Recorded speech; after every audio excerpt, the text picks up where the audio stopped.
জান্নাত থেকে পৃথিবীতে মানুষের আগমন, নির্দিষ্ট সময়ের পর মৃত্যুর মাধ্যমে পরকালের যাত্রা, কিয়ামত, হাসর, বিচার, হিসাব নিকাশ শেষে পুলসিরাতের মাধ্যমে নির্ধারিত হবে চূড়ান্ত গন্তব্য। পুলসিরাত কোরআন হাদিসের মাধ্যমে প্রমাণিত বিষয়। পুলসিরাত জানতে পুলচিহ্ন দুই ভাষার দুইটি শব্দ একসঙ্গে পরকালের একটি অবস্থান বর্ণনার মাধ্যমে স্বতন্ত্র বৈশিষ্ট্যপূর্ণ একটি শব্দে পরিণত হয়েছে। পুলসিরাতের পরিচয়। পুল শব্দটি ফার্সি, এর অর্থ সেতু। সিরাত আরবি শব্দ, এর অর্থ রাস্তা বা পথ। জাহান্নামের ওপর নির্মিত সেতুকে পুলসিরাত বোঝানো হয়েছে। হাসরের ময়দানে জাহান্নাম হাজির করা হবে, জাহান্নামের উপর স্থাপন করা হবে পুলসিরাত। এর শেষ প্রান্তে থাকবে জান্নাত। এটি হাসরের ময়দান থেকে জান্নাত পর্যন্ত বিস্তৃত থাকবে। হযরত আবু সাঈদ কুরদি রাদিয়াল্লাহু তাআলা আনহু পুলসিরাত সম্পর্কে বর্ণনা করেছেন, আল্লাহ রাসূল সাল্লাল্লাহু আলাইহি ওয়াসাল্লাম ইরশাদ করেছেন, পুলসিরাতকে এনে জাহান্নামের উপর রাখা হবে। আমরা বললাম, ইয়া রাসূলুল্লাহ, পুলসিরাত কি? তিনি বললেন, পুলসিরাত বড় পিচ্ছিল হবে,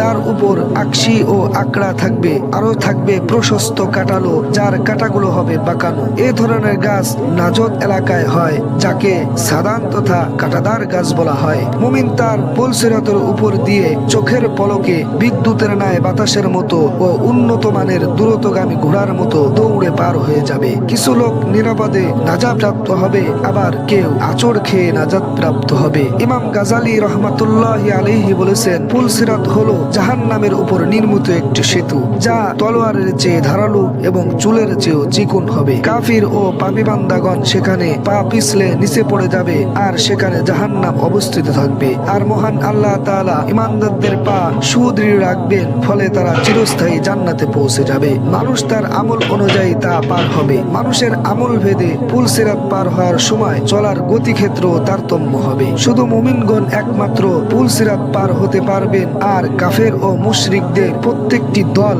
দুনিয়ায় যে সব মূর্তি ও শয়তান ইত্যাদি বাতিল উপাস্যের আনুগত্য ও ইবাদত করত, সেসব উপাস্য ও নেতাদের সঙ্গে জাহান্নামের আগুনে নিক্ষিপ্ত হবে। এ সম্পর্কে কুরআনুল কারীমের মধ্যে আল্লাহ তাআলা ঘোষণা করেন, তোমাদের মধ্যে এমন কেউ নেই যে সে পুলসিরাত পার হবে না, এটা তোমাদের রবের সুনিশ্চিত সিদ্ধান্ত। অতঃপর আমি পরহেজগারদের মুক্তি দেব, আর জালেমদেরকে সেখানে নতজান অবস্থায় ছেড়ে দিব। আয়াতের আলোকে এ কথা স্পষ্ট হয় যে প্রত্যেক মানুষকেই জান্নাতে যাওয়ার জন্য এই অন্ধকারাচ্ছন্ন ভয়াবহ পথ পুলসিরাত অতিক্রম করতে হবে, কারণ সেটাই হবে জান্নাতে পৌঁছানোর একমাত্র পথ। প্রত্যেক মানুষকেই এই পুলসিরাত অতিক্রম পরীক্ষায় সম্মুখীন হতে হবে। যারা বিনা বাধায় তা অতিক্রম করতে পারবে তারাই সাফল্য কাম হবে, কেননা পুলসিরাতের পর জান্নাতের অবস্থান। আল্লাহ তাআলা পুলসিরাত অতিক্রমে মুত্তাকিদের মুক্তি দেবেন, আর যারা সীমালঙ্ঘনকারী অত্যাচারী তাদের অসহায় অবস্থায় ছেড়ে দিবেন জাহান্নামের মধ্যে। অথবা বাকি থাকবে যারা প্রকাশ্যভাবে আল্লাহর ইবাদত করত,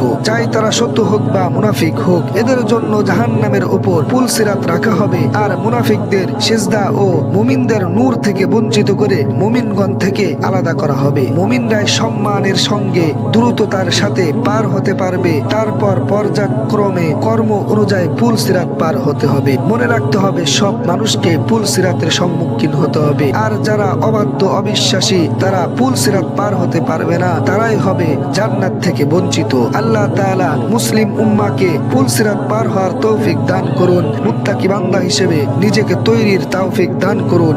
আমিন।